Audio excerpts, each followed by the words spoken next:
जय बोलो देवादिदेव 1008 श्री भगवान महावीर स्वामी की जय जय जय।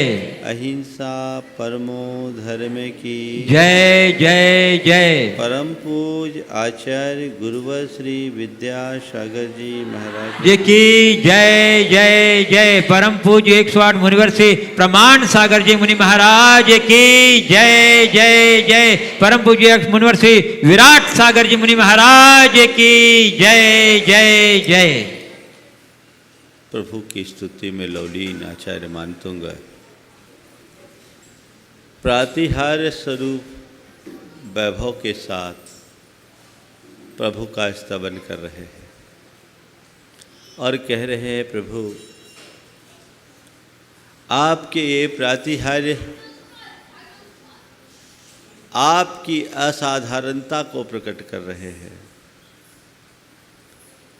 आप लोक में होकर भी लोकोत्तर पुरुष हो और आपके ये सारे वैभव आपकी उस लोकोत्तमता और लोकोत्तरता को साबित करती है। कल हमने अशोक वृक्ष और सिंहासन प्रातिहार्य की चर्चा की। आचार्य मानतुंग कहते हैं कि प्रभु आपके मस्तक पर अवस्थित मरकत मणिमय वह अशोक वृक्ष की नीलाभा और उसके नीचे अवस्थित आप ऐसे प्रतीत होते हो। एक तरफ आपकी वह स्वर्णिम उत्तुंग काया और दूसरी तरफ आपके मस्तक पर अवस्थित मरकत मणि में नील आभा को बिखेरने वाला वह विशाल काई अशोक वृक्ष देख करके मन मुग्ध हो उठता है। ऐसा प्रतीत होता है मानो बादलों की ओट में कोई सूर्य ही प्रकट हो रहा है। और फिर आपके सिंहासन को देखकर ऐसा प्रतिभाषित होता है वह मणि जड़ित स्वर्णिम सिंहासन एक और उसके ऊपर आपकी यह स्वर्णिम दिव्य काया ऐसी प्रतीत होती उस अरुणाभा के साथ मानो कि उदयाचल पर सुमेरु पर्वत पर सूर्य अंगड़ाई भर रहा हो। उगते सूरज जैसा रूप आपका दिख रहा है। प्रभु ये सच है, आप इस धरती पे सूरज की भांति ही प्रकट हुए हो, बल्कि सूरज से भी श्रेष्ठ हो आप, क्योंकि सूरज तो लोक के एक सीमित भूभाग को प्रकाशित करता है, पर आपने अपने ज्ञान के प्रकाश से सारे लोक और लोक सब को प्रकाशित कर दिया, 3 लोकों को प्रकाशित कर दिया। ये आपकी अद्भुत महिमा है। पहले छंद में हमने कहा था कि अशोक वृक्ष की नीलाभा के साथ अगर हम भगवान का ध्यान करते हैं और उस छंद को पढ़ते हैं, उच्चै रसोक तरु संसित मुन मयूख है, तब वह हमारे अंदर धृति को विकसित करता है। उससे व्यक्ति अवसाद चिंता जैसे रोगों से मुक्त हो सकता है। रक्ताभ अरुणाभ सिंहासन प्रातिहार्य हमारे भीतर एक शक्ति का प्रतीक है जो हमें शक्ति प्रदान करता है। और इस रक्ताभ अरुणाभ उस सिंहासन प्रातिहार्य युक्त भगवान का दर्शन करने से, ध्यान करने से व्यक्ति के अंदर ऊर्जा उत्साह और स्फूर्ति का विकास होता है, आलस्य दूर होता है। अब तीसरे प्रातिहार्य की चर्चा है चंवर प्रातिहार्य। ये चंवर का प्रातिहार्य कैसा है देखिए। कुंदावदात चल चामर चारु शोभम, चामर चारु शोभम, बिभ्राजते तव बपुः कलधौत कांतम, विभ्राजते तव वपुः कलधौत कांतम, उद्यच्च शशांक शुचि निर्झर वारिधार उद्यत शशांक शुचि निर्झर वारिधार मुचैष्टतम सुरगिरेरिव शातकौंभम मुचैष्टतम सुरगिरेरिव शातकौंभम। हमने सुना है भगवान जहाँ विराजते हैं उनके दोनों ओर देवगण निरंतर चमर ढोरते हैं। ऐसा कहते हैं भगवान के दोनों ओर 32 कुल 64 चमर ढोरे जाते हैं। ये 64 चमर ढोरने के समय कैसा दृश्य लगता है? सबसे पहले चमर को समझिए, चमर क्या होता है और उसे ढोरा कैसे जाता है, तब फिर हम आगे की बात करेंगे। तीर्थंकर परमात्मा को 64 चमर ढोरे जाते हैं। एक राजा है सामान, उसके लिए 1, महाराजा को 2, मंडलेश्वर को 4, महामंडलेश्वर को 8, नारायण को 16, चक्रवर्ती को 32 और तीर्थंकरों को 64 चमर ढोरे जाते हैं। ये उत्तरोत्तर उनके वैभव को विकसित करता है। चमर क्या होता है? चमर बड़े बारीक, सूक्ष्म, एकदम सुकोमल, सफ़ेद वर्ण का एक प्रकार का धागा जैसा होता है, रेशमी धागा जो बड़ा सुकोमल होता है। और उस लंबे लंबे धागे होते हैं उसके। आजकल वैसे चमर कम देखने को मिलते हैं। लोग जरी और गोटे के चमर बना लेते हैं, कुछ लोग मोतियों के चमर ऐसे होने चाहिए जो एकदम सुकोमल, स्पर्श करने में एक अलग प्रकार की अनुभूति हो। तो वो श्वेत चमर जिसके हत्थे मणिमय हो, रत्नमय, सुवर्णमय हो, ऐसे हथों युक्त चमर को देवगण ढोरते। तो वो कैसा है चमर? देखिए, कुंदावदात। कुंद एक पुष्प होता है, सफ़ेद होता है। ये मोगरा और चमेली से मिलता जुलता फूल होता है। सफ़ेदी अन्य चीज़ों में भी होती है, पर कुंद पुष्प कुछ अतिरिक्त सफ़ेद होता है। मैंने कभी देखा नहीं था, पढ़ा था। कल मेरे मन में जिज्ञासा हुई कि थोड़ा देखा जाए कुंद पुष्प क्या है। तो मैंने एक से कहा, भैया थोड़ा गूगल में देख कर बताओ कुंद पुष्प क्या है, उसका इमेज है कि नहीं। तो वो दिखाया, वाकई में चमेली और मोगरा से भी ज़्यादा सफ़ेदी उस कुंद पुष्प पे होती है और बड़ी सुगंधित होती है। तो कुंदावदात, कुंद पुष्प की तरह सफ़ेद। कुंदावदात चल चामर चारु शोभम। चलायमान, चमर स्थिर नहीं रहते, क्या होते हैं? ये उसकी पोजीशन होती। ऐसे चमरों की चारु शोभा, यानी सुंदर शोभा।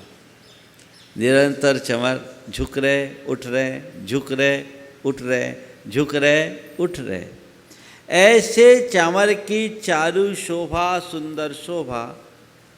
इस शोभा के साथ तौ कलधौत कांतम बपुः बिभ्राजते। आपका कलधौत कांतम, कलधौत बोलते हैं स्वर्ण को। तो स्वर्णमय, स्वर्ण के समान दैदीप्यमान आपका बपुः यानी शरीर, तौ बपु आपका यह शरीर बिभ्राजते, बड़ा शोभायमान हो रहा है। कुंद पुष्प की तरह सफ़ेद चलायमान सुंदर चौरों के मध्य आपका ये स्वर्णमय दैदीप्यमान शरीर अत्यंत शोभायमान हो रहा है। कैसा शोभायमान हो रहा है?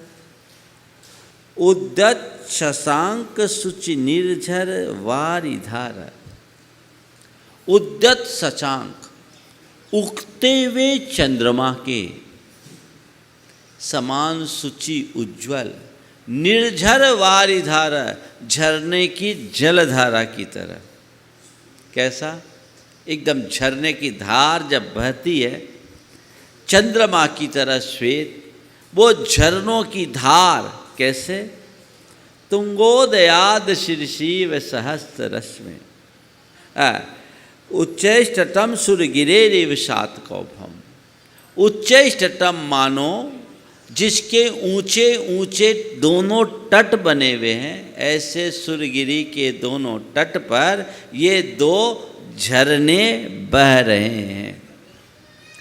हे प्रभु, आप तो सुरगिरी की तरह हो, एकदम दैदीप्यमान, सुमेरु पर्वत की भांति आपकी उत्तुंग काया और आपके दोनों ओर बीजे जा रहे, ढोरे जा रहे ये चमर ऐसे लग रहे हैं मानो गंगा और जमुना जैसी दो जल धाराएं बह रही हो। ये झरना है।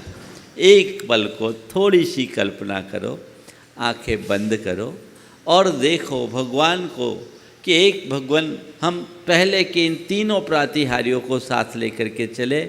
भगवान स्वर्णमय मणिजटित सिंहासन पर विराजमान हैं, जिनकी किरणें ऊपर की ओर फैल रही है और भगवान उसके मध्य विराजमान है। भगवान के दिव्य काया, एकदम स्वर्णमय काया एकदम दैदीप्यमान हो रही।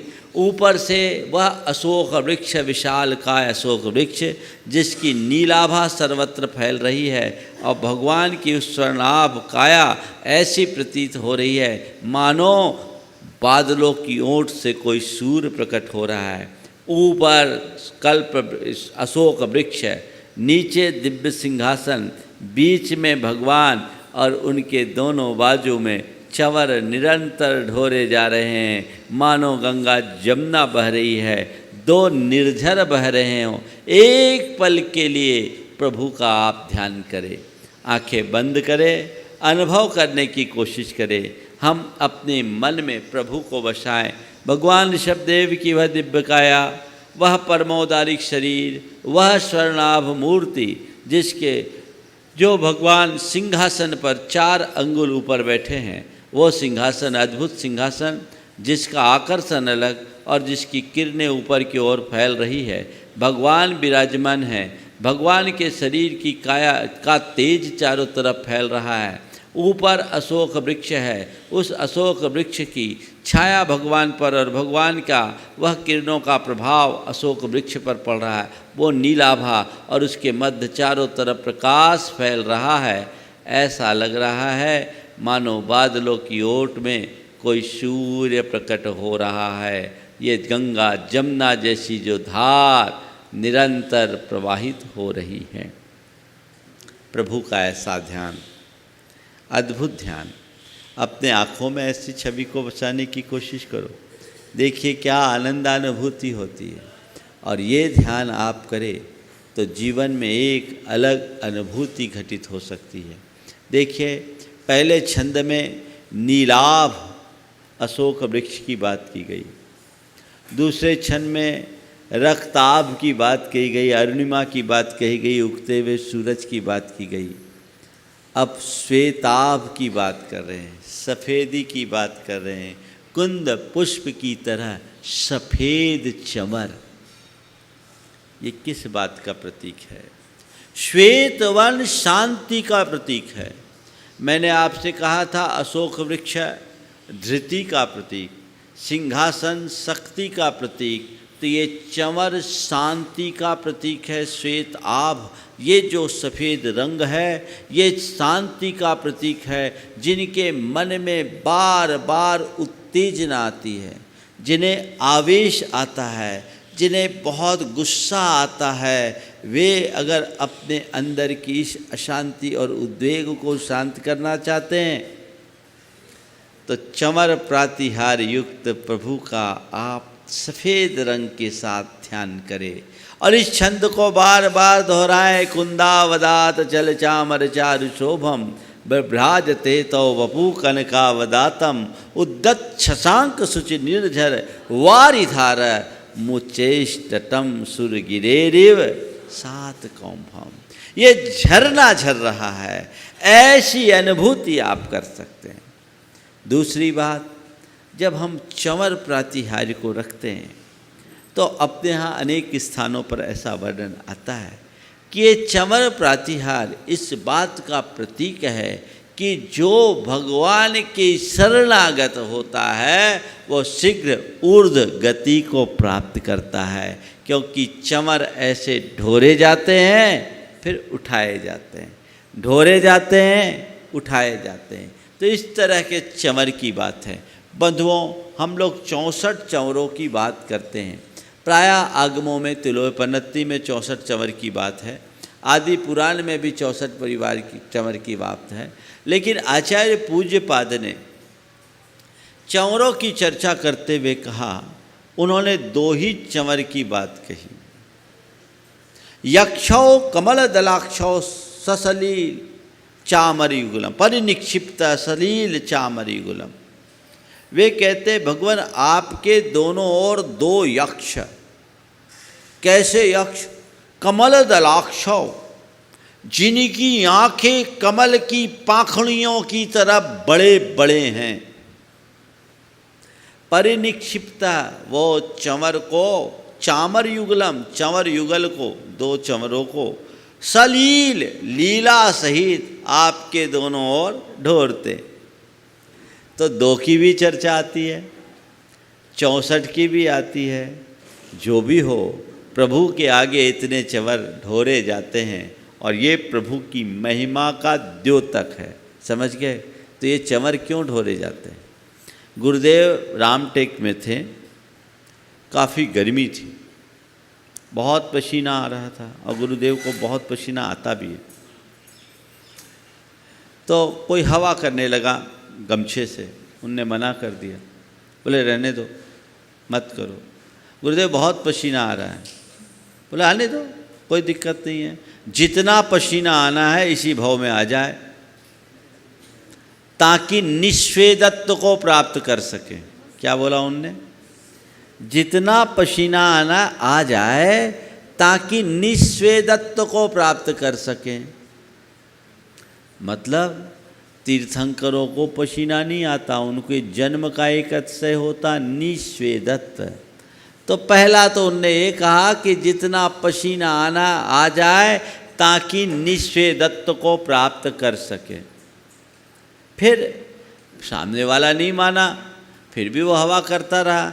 तो बोला भैया इसको सहोगे तब चमर ढूंढेंगे, अभी पंखा झुलाओगे तो झूलते रह जाओगे। बात समझ में आ रही? आज तीर्थंकर प्रभु के इस वैभव को देखकर मन मुग्ध होता है, लेकिन इस ऊंचाई तक वे कैसे पहुंचे हमें ये भी जानना चाहिए।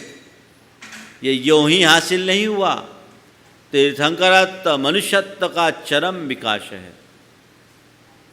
वे पूर्ण विकास के बाद ही तीर्थंकरत्व को हासिल कर पाते हैं। और हम अपने 24 तीर्थंकरों के चरित्र को देखते हैं तो 10 भाव में लगातार उनकी उत्तरोत्तर साधना बढ़ती है, तब वो तीर्थंकर बनते हैं। 10 भाव में लगातार चढ़ाई चढ़े, कहीं डाउनफॉल नहीं हुआ।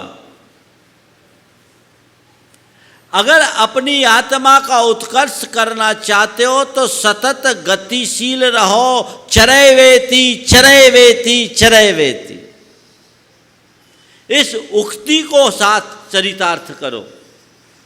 थोड़ा भी रुकोगे तो फिसल जाओगे। जब तक अपने लक्ष्य को हासिल न करो तब तक अपने पुरुषार्थ में कोई कमी मत होने दो। ये हमारे जीवन का मूल मंत्र बनना चाहिए। आज लगता है हम तो प्रभु का गुणगान करके अपने आप को कृतार्थ महसूस कर लेते हैं, पर प्रभु कहते हैं ये सारी शक्ति और क्षमताएं तो तेरे भीतर भी है, तो उसे पहचानता नहीं, और कदाचित पहचान भी ले तो उसे प्रकट करने का पुरुषार्थ नहीं करता। तू जान, अपनी शक्ति को पहचान और उसके उद्घाटन करने का प्रयत्न कर, तब तू अपने जीवन का सच्चा लाभ ले पाएगा। मनुष्य जीवन की सार्थकता इसी में है। हम प्रभु का ऐसा ध्यान करें, ये हमारे कर्म निर्जरा का एक विशिष्ट हेतु है और हमारे सब प्रकार की शारीरिक, मानसिक और आदि भौतिक समस्याओं के निवारण का साधन भी है। इसे अपना कर आगे चले। अब अगला प्रातिहार्य छत्रत्रय। छत्रत्रयं तव विभाति शशांक कांत।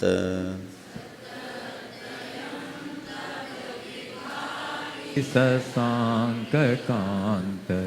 मुचहि स्थितं स्थगित भानुकर प्रतापम्।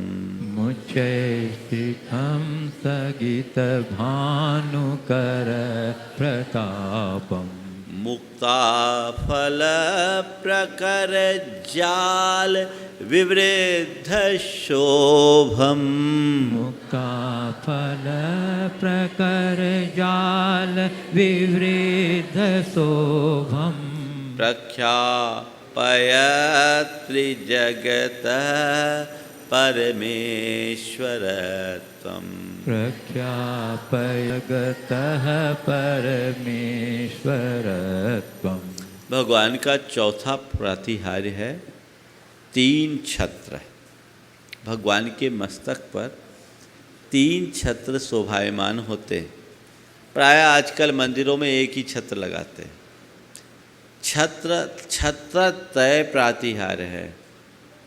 3 छत्र को प्रातिहार्य के रूप में लगाना चाहिए। आगे हम इस छंद की व्याख्या करें उससे पहले कुछ चीज़ें समझ लें। भगवान के ऊपर जो छत्र होता है वो कैसा होता है और कैसा होना चाहिए। भगवान के ऊपर लगाए जाने वाला छत्र सफ़ेद होता है। कैसा होता है? एक समय तक मैं भी इस भ्रम में रहता था, लोग प्रायः स्वर्ण छत्र चढ़ाने की बात सोचते थे, स्वर्ण छत्र। लेकिन अभी आप देखिएगा यहाँ छत्रत्रयम् तो विभाति शशांक कांत। शशांक कांत यानी चंद्रमा के समान कांति वाला सफ़ेद।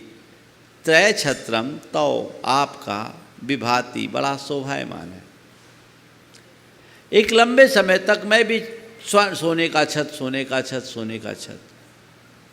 पर अभी जब मैंने भगवान के प्रातिहार्यों पर अध्ययन किया, जैसा मैंने कल भी कहा था, क्योंकि गुणायतन में भगवान का समोसरण पूरा रच रहा है, तो उनके एक एक चीज़ों को मैंने बहुत बारीकी से देखा और समझा। पूरे जैन वाङ्मय को छान लिया। सब जगह भगवान के छत्र प्रातिहार्य की जहाँ भी चर्चा आई है सफ़ेद ही आई है। क्या आई है? सफ़ेद छत्र। स्वर्ण छत्र नहीं, पीत छत्र नहीं, सफ़ेद छत्र। इसलिए मैं आप सबसे कहूँगा आज, अब अगर भगवान को छत्र चढ़ाना है, सोना ही चढ़ाना है, तो सफ़ेद सोने का चढ़ाओ। क्या बात हो गई? हंसने की क्या बात है? चढ़ाओ सोने का, कमी थोड़ी है। कौन से सोने का चढ़ाओ? सफ़ेद सोना है ना, समझ गए? हाँ हाँ, सफ़ेद सोना बोलो ना। हाँ हाँ, सब समझदार है, मैं अपने मुंह से क्यों बोलूँ? मेरे लिए तो सफ़ेद सोना है। तो वो सफ़ेद होता है एक। दूसरा, छत्र का जो क्रम होता है उसके लिए बताया नासिकोत्तारी। नासिकोत्तारी मतलब नाक को देखो, ऊपर पतला नीचे चौड़ा। इसी तरह ऊपर छोटा छत्र, फिर बड़ा, फिर बड़ा। ये सिर शिखर जैसा बन जाए, इसको क्या बोलते हैं? नासिकोत्तारी। फिर छत्र कितना बड़ा लगाओ? तो छत्र कितना बड़ा लगाओ? कम से कम छत्र इतना हो कि भगवान के नाक से आगे हो और सिर के पृष्ठभाग के पीछे और कान के बाहर हो, यानी इतना राउंड लगाओ, पूरा सिर ढके। कम से कम इतना तो छत्र हो। आप लोग क्या करते हैं? कई जगह उल्टे क्रम से छत्र लगा दिया जाता है, नीचे छोटा फिर बड़ा फिर बड़ा। ये विलोम क्रम है। इसका किसी भी शास्त्र में उल्लेख नहीं और न ही पुरानी मूर्तियों में ऐसा दिखता है। प्राचीन प्रतिमाओं को देखेंगे उसमें यही शेप है। इसलिए जहाँ भी हो उसे सुधार लेना चाहिए। कई जगह मूर्ति है बड़ी और छत्र है इतना सा, ये भी गलत। और कई जगह लोग अलग अलग मान्यताओं को लेकर 3 छत्र की जगह छत्रों का समूह चढ़ा देते हैं, ये भी गलत है।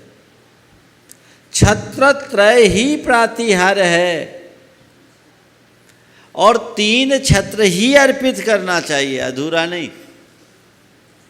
उत्तम यही मार्ग है। अब एक छत्र चढ़ाकर लोग संतोष कर लेते हैं तो ये ठीक नहीं है। देखिए कुछ बातें अभी और विशेष कहूँगा, पहले इस छंद का अर्थ देखें। हे प्रभु, शशांक कांत उच्च स्थितम स्थगित भानुकर प्रतापम। शशांक कांत यानी चंद्रमा के समान कांति वाला धवल, उच्च स्थितम एक के ऊपर एक उपस्थित स्थित, स्थगित भानुकर प्रतापम सूर्य के प्रताप को जिसने रोक दिया है, ऐसा तव छत्रत्रयम् आपका ये 3 छत्र रूप प्रातिहार विभाति बड़ा खिल रहा है, खूब शोभायमान हो रहा है, बड़ा मनोहर लग रहा है, खूब अच्छा लग रहा है। विभाति मन को भा रहा है, लुभा रहा है। कैसा छत्रत्रय? चंद्रमा की कांति के समान धवल, आपके मस्तक के ऊपर अधर में स्थित, सूर्य के प्रताप को रोक देने वाला आपका यह 3 छत्र रूप प्रातिहार खूब शोभास्पद लग रहा है, शोभायमान हो रहा है, मन को लुभा रहा है, भा रहा है। विभाति, फिर क्या कह रहे, कैसा है वो छत्र? मुक्ता फल प्रकर जाल विवृद्ध शोभम। मुक्ता फल प्रकर जाल विविध शोभम। मुक्ता फल मोतियों के, प्रकर यानी समूह के, जाल से जिसकी शोभा और बढ़ी है, यानी मोतियों की लड़ियों से जिनकी और शोभा बढ़ गई है। छत्र तो हो गया चंद्रमा की कांति के समान, और उसके चारों तरफ क्या, मोतियों की सुंदर सुंदर लड़ियां हैं, ऐसी जाल बनी हुई, एक अलग जाल जो अलग ही आकृति ले रखी है। विवृद्ध शोभम, जिससे उस छत्र की और शोभा बढ़ गई है। प्रख्यापयत त्रिजगतः परमेश्वरत्वम। वो छत्र क्या कर रहे हैं? त्रिजगतः परमेश्वरत्वम प्रख्यापयत, आपके त्रिजगतः 3 लोक के परमेश्वरत्वम परमेश्वर पने को प्रख्यापयत बताते हुए, जताते हुए, दर्शाते हुए, दिखाते हुए खूब शोभायमान हो रहा है। आपके मस्तक पर अवस्थित ये 3 छत्र जो चंद्रमा के समान कांति वाले हैं, सूर्य के प्रकाश को प्रतिहत कर देने वाले, सूर्य के ताप को रोकने वाले हैं, और मोतियों की लड़ियों और जालों से जिसकी शोभा और बढ़ गई, ऐसे ये 3 छत्र 3 लोक में आपके परमेश्वर पने को प्रकट करते हुए अत्यंत शोभायमान हो रहे हैं। ये 3 छत्र हैं। अब समझो इसके कुछ विशेष अर्थ को देखो। इस छंद में आचार्य मानतुंग ने एक बड़ी अलग बात को प्रकट किया है, जिसे बहुत कम लोग देख पाते हैं। जब मैं इस छंद पर विचार कर रहा था तो छत्र के लिए एक विशेषण लगाया, शशांक कांत, चंद्रमा के समान धवल, और नीचे लिख दिया स्थगित भानुकर प्रतापम। जिसने सूर्य के प्रताप को रोक दिया। मुझे लगा ये चांद सूरज दोनों एक साथ कैसे आ गए? चांद और सूरज दोनों एक साथ कैसे आ गए? बात समझ में आ रही है आपको? एक तरफ चंद्रमा की तरह शीतलता बिखेरने वाला और दूसरी तरफ सूर्य के प्रताप को रोकने वाला। ये क्या है? इसको समझिए। भगवान की शरण में जो आता है उसको सुख की, चंद्रमा की तरह सुख की शीतल छांव मिलती है, और जो भगवान की शरण में आता है उसे संसार के ताप से हमेशा हमेशा को मुक्ति मिल जाती है। इसलिए सूरज और चंद्रमा दोनों लगा दिया। शीतल छांव पाना चाहते हो, भगवान की शरण में आओ। संसार के ताप से बचना चाहते हो, भगवान की शरण में आओ। ये छत्र है। छत्र का मतलब क्या होता है? छत्र का मतलब क्या होता है? छत्र दो काम करता है, जो छाया देता है और सुरक्षा देता है। क्या होता है? जो छाया देता है और सुरक्षा देता है। छत्र छाया भी देता है। छत्र से ही छाता बना और छत से ही छत बना। छाता और छत किससे बना? इसी छत्र से बना। तो छत्र यानी छाया। आपने छाता थाम लिया, आप पर प्रचंड धूप से छाया मिल गई, शीतलता आ गई, धूप से बच गए। मूसलाधार बारिश हो रही है, आपकी सुरक्षा हो गई। आप छत के नीचे आ गए, बाहर कुछ भी हो रहा आप सुरक्षित। आप लोग कहते ना कम से कम हमारे ऊपर छत तो है। अच्छा हुआ हम छत के नीचे आ गए, यानी अपने आप को सुरक्षित महसूस कर लिए। अब सवाल ये है कि भगवान के मस्तक पर जो ये छत्र है, ये किसकी सुरक्षा के लिए? किसकी सुरक्षा के लिए? भगवान की सुरक्षा के लिए? हाँ, किसकी सुरक्षा के लिए? हमारी सुरक्षा के लिए, है ना। इसका मतलब क्या है? भगवान के ऊपर छत्र चढ़ा दो, तुम्हारी सुरक्षा हो जाएगी, यही मतलब ना। क्या हो गया? भगवान के ऊपर छत्र चढ़ाओ, तुम्हारी सुरक्षा हो जाएगी। और लाइन भी लगी है छत्र चढ़ाने वालों की, लगी है कि नहीं लगी? खूब छत्र चढ़ाते, मैं मना नहीं करता।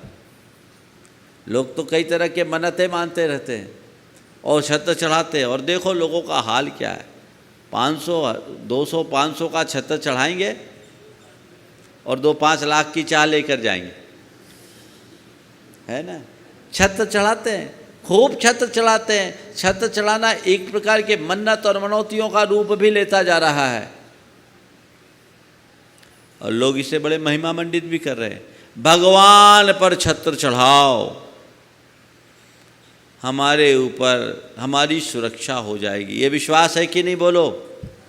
हाँ बंधुओं, मुझे नहीं मालूम कि भगवान पर छत्र चढ़ाने वालों की कितनी सुरक्षा होती है। मुझे ये नहीं पता कि भगवान के ऊपर छत्र चढ़ाने वाले की कितनी सुरक्षा होती है, पर मुझे ये पक्का पता है, जो भगवान की छत्र छाया में आ जाता है पूर्ण सुरक्षित हो जाता है। बात समझ रहे हो? भगवान के ऊपर छत्र चढ़ाना बड़ा सरल है, 200-400 रुपया में चढ़ जाते हैं।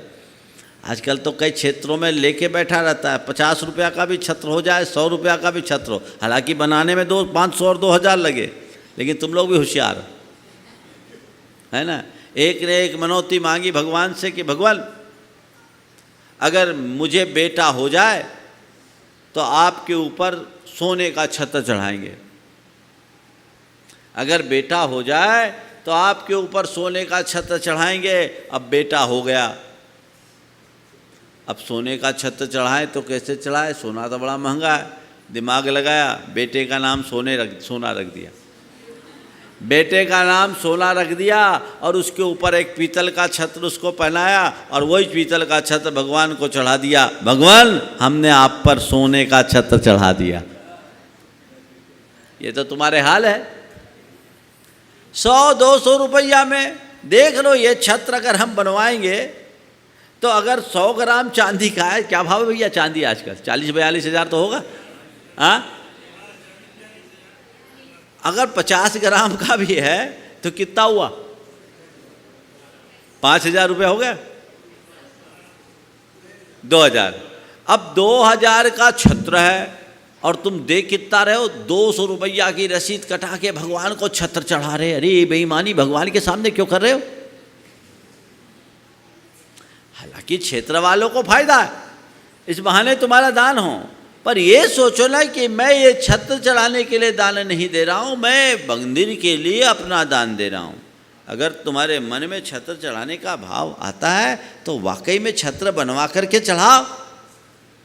ये एक प्रातिहार्य का दान है, उत्साह के साथ, रुचि के साथ चढ़ाओ। तो मैं आपसे कह रहा था, भगवान के ऊपर छत्र चढ़ाओगे, तुम पर कैसी छत्र छाया आएगी इसका मुझे कोई पता नहीं, लेकिन भगवान की छत्र छाया में आओगे तुम्हारा बाल बांका नहीं होगा, ये पक्का विश्वास और भरोसा है। भगवान की छत्र छाया में आइए, अपने जीवन की सुरक्षा करिए, अपने जीवन की सलामती को सुनिश्चित कीजिए। भगवान की छत्र छाया में आने का मतलब क्या है? आप लोग बोलते हैं ना, तेरी छत्र छाया भगवान मेरे सिर पर हो। भगवान की छत्र छाया का मतलब क्या है? बोलो। भगवान की छत्र छाया का मतलब कुल ये है, भगवान की शरण में आ जाओ। किस में आ जाओ? भगवान की शरण में आ जाओ। प्रभु आपका शरण पा गया, आप मुझे किसी के शरण की जरूरत नहीं है। मैं आपसे एक सवाल करता हूं,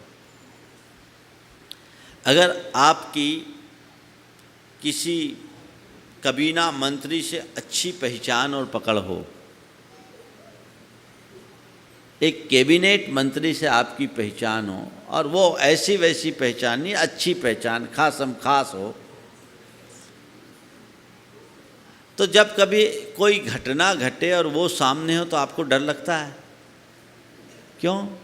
मंत्री जी संभाल लेंगे, पूरा विभाग उनके हाथ में, पूरी गवर्नमेंट उनके हाथ में, संभाल लेंगे, है ना भरोसा? एक मंत्री पर कितना भरोसा रहता है तुम्हारा? होता है, क्योंकि हमें मालूम है उसकी पावर। तो बंधुओं, जिसको ये पता है कि मैं 3 लोक के परमेश्वर की शरण में आ गया, उनसे बड़ा इस दुनिया में कोई है ही नहीं। चिंता किस बात की, जो होगा सब संभाल लेंगे। ये भगवान के छत्र छाया में आने का मतलब है। त्रिलोकीनाथ की शरण में आ गया मैं, अब मुझे कोई परवाह नहीं, किसी प्रकार की चिंता नहीं, वे सब संभाल लेंगे, ये विश्वास होना चाहिए। प्रख्यापयत्र जगतः परमेश्वरत्तम। भगवान आप 3 लोक के परमेश्वर हो, परमेश्वर हो। परमेश्वर कौन बनता है?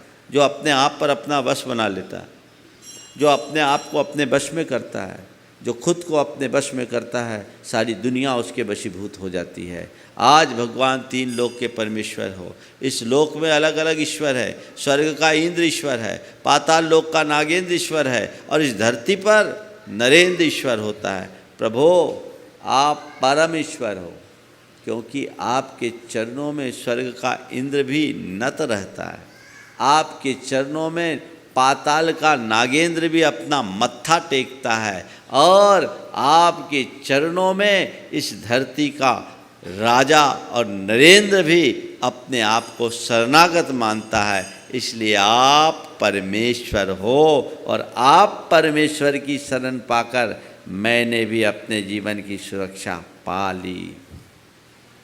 भगवान की शरण में आओ। छत्र त्रय यानी भगवान की छत्र छाया में आ जाओ।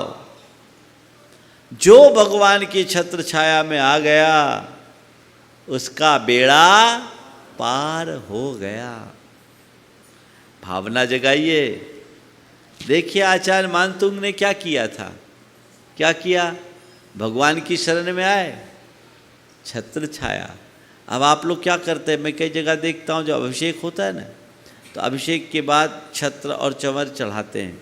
ठीक है, प्रातिहार चढ़ाना कोई बुरा नहीं, हालांकि अभिषेक का अंग नहीं है, फिर भी छत्र और चंवर चढ़ाएंगे। और उस समय मैं देखता हूँ कि कुछ लोग ऐसे हाथ करते हैं, छत्र त्रयम तव विभाति शशांक कांत। क्या कर रहे हो? भगवान के ऊपर छाया कर रहे हो। ये प्रदर्शित करके आप क्या कर रहे हो? ये भावना है, एक अतिरेक है भावना का। लेकिन थोड़ी समझ तो रखो, हम भगवान को छत्र प्रातिहार अर्पित कर रहे हैं, लेकिन क्या लग रहा है, हम भगवान के ऊपर छाया रख रहे हैं। न हम भगवान के ऊपर छाया कर रहे हैं, न कर सकते हैं। हमारा मनोभाव तो कुल इतना होना चाहिए कि हम भगवान की छाया में आ रहे हैं, हम भगवान की छाया में आ रहे हैं। ये छत्र त्रय प्रातिहार है। बंधुओं, मैंने कहा था आठों प्रातिहार अलग अलग शक्तियों के द्योतक है। मैंने सबसे पहले कहा था कि अशोक वृक्ष धृति का प्रतीक है और सिंहासन शक्ति का प्रतीक है, चंवर शांति का प्रतीक है, तो ये छत्र त्रय पुष्टि का प्रतीक है। ये हमें पुष्ट करता है। किसका करता है? पुष्ट करता है, पोषण देता है, समर्थ बनाता है।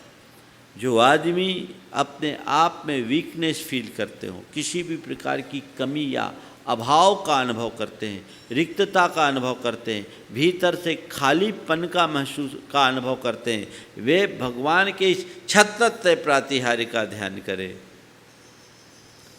100% लाभ होगा, जीवन को एक अलग कामयाबी मिलेगी। ये हमारे पास इतनी बड़ी धरोहर है बंधुओं। भक्तामृत स्तोत्र को केवल स्तोत्र मत मानना, ये एक हमारे लिए एक अद्भुत निधि है, ये एक मंत्र है। इसका अक्षर अक्षर अपने आप में मंत्र है।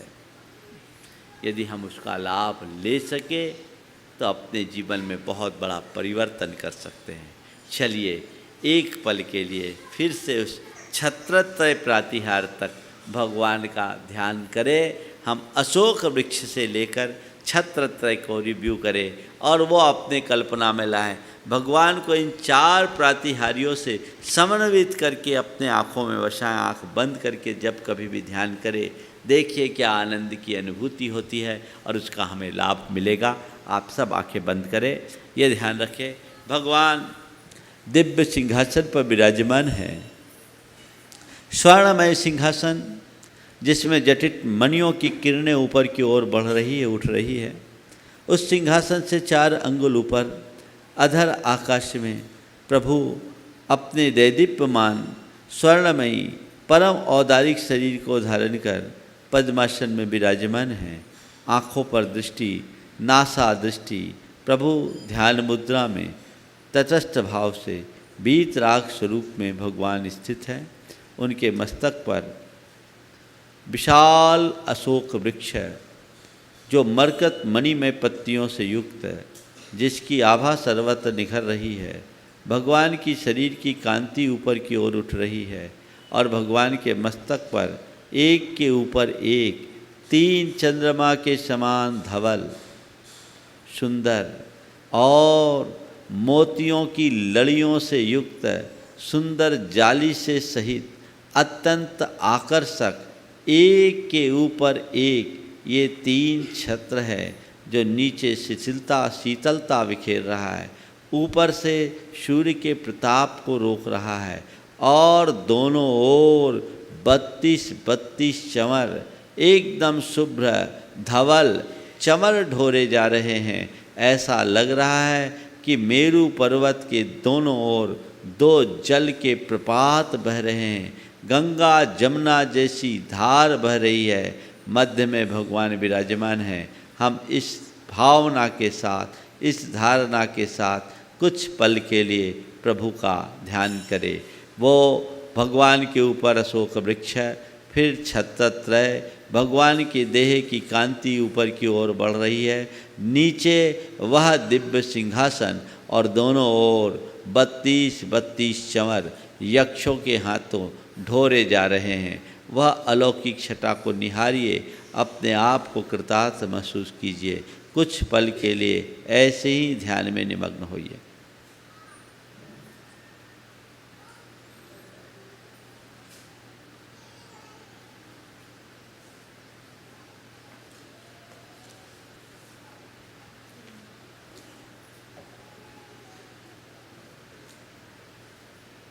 बस प्रभु को अपनी आँखों में इसी मुद्रा के साथ बसा लीजिए और जब भी आँख खोलें, जब भी प्रभु का ध्यान करें, इस प्रातिहार्य के साथ ध्यान करने की कोशिश कीजिए। जीवन में एक अलग आनंदानुभूति होगी। समय आप सबका हो गया। बोलिए परम पूज्य आचार्य गुरुवर श्री विद्यासागर जी महाराज।